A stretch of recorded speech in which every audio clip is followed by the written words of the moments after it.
Hello everyone, as an initiative taken by the Higher Education Department under the Sustainable Campus Challenge, students of Mass Communication and Journalism of Eliezer Jordan Memorial College Leh would like to contribute some ideas about this Sustainable Campus Challenge. On this topic, we are presenting a short video in which our team would highlight the problem, the solution, its implementation and its approx budget for our ideas for Sustainable Campus Challenge. जैसे कि आप सब जानते हैं, लद्दाख एक cold desert है। इस कारण लद्दाख में पानी की बहुत किल्लत है।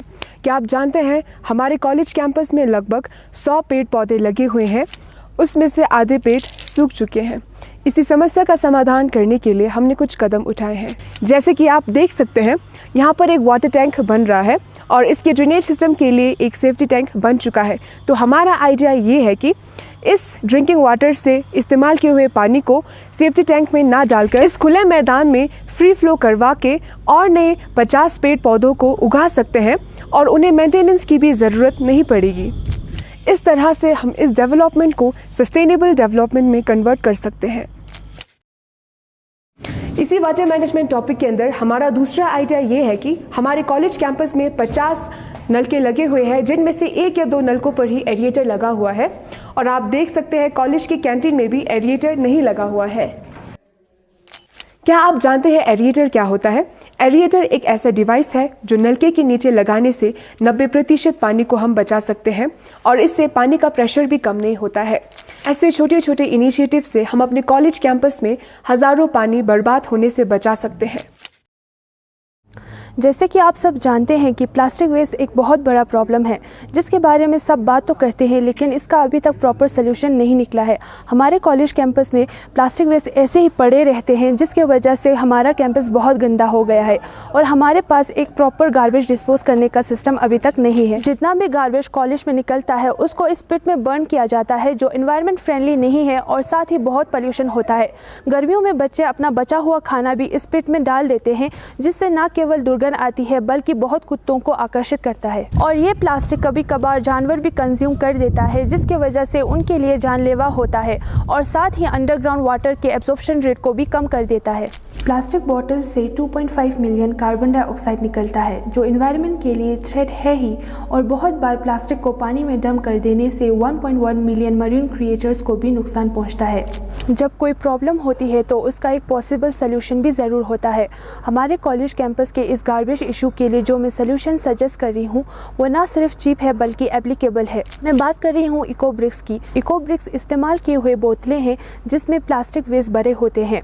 जैसे कि आप सब देख सकते हैं कि हमारे कैंपस में बहुत सारा स्पेस है, लेकिन यहाँ पर प्रॉपर बेंचेस नहीं है बैठने के लिए। अब हम बात करते हैं इस इनिशिएटिव की इम्पैक्ट की। इस इको ब्रिक इनिशिएटिव में कॉलेज में जो गार्बेज जनरेट हो रहे हैं उसको भी डिस्पोज कर सकते हैं। ये कैंपस ब्यूटिफिकेशन में भी एक एडिशन है।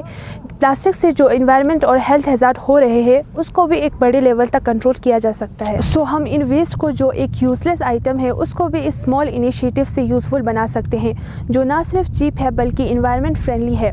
इस इनिशिएटिव में ना सिर्फ हम कॉलेज के गार्बेज बल्कि पूरे यूटी लद्दाख में जनरेट हो रहे प्लास्टिक को भी यूज़ कर सकते हैं। इस इनिशिएटिव का सक्सेस रेट 100% है।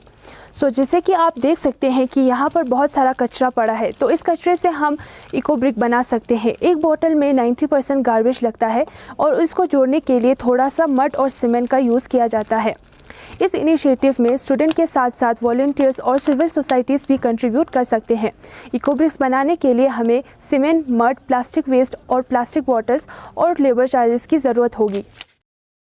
Hello everyone, I will be talking about the managing of sanitary waste management in college campus. College is a time of learning, growth and new experience. For many young women, it can also be a time of embarrassment and shame. Sanitary napkin disposal एक major issue है HM college का। एक proper dumping process ना होने की वजह से female students को बहुत सारी इश्यूज फेस करना पड़ता है। Because of absence of sanitary waste management, student have to deal with overflowing trash bins and unsanitary conditions. जैसे सबको पता है कि सैनिटरी वेस्ट मैनेजमेंट एक सिर्फ हाइजीन इशू नहीं है, it is also a matter of privacy and safety for female students. हमारी सोसाइटी ऐसा जगह है जहां अभी भी मेंस्ट्रुअल हेल्थ एंड हाइजीन के बारे में खुलकर बात नहीं की जाती है। सैनिटरी नैपकिन्स को ओपन स्पेसिस एंड रिवर में डंप किया जाता है, जो एक बहुत बड़ा इन्वायरमेंटल डिजास्टर है। In India every year around 1200 crore sanitary napkins are generated, but there is no proper dumping system. क्या आपको पता है एक सैनिटरी नैपकिन्स को डिस्पोज होने में 600 या 700 साल लगते हैं। जिसे आप सब देख सकते हैं, यहाँ पर कोई सिस्टम नहीं है सैनिटरी पैड्स को डिस्पोज करने का, और प्रॉपर मैनेजमेंट ना होने की वजह से बहुत बार सैनिटरी नैपकिन्स क्लासरूम के दरवाजे तक पहुँच जाती है। ये तो हो गए प्रॉब्लम्स। अब हम बात करते हैं सॉल्यूशंस की। इतने बड़े प्रॉब्लम्स का एक छोटा सा solution, sanitary disposal machine. This machine burns the used pads and convert it into ash that can again be used in local dry toilets. अब हम इम्पैक्ट के बारे में बात करते हैं।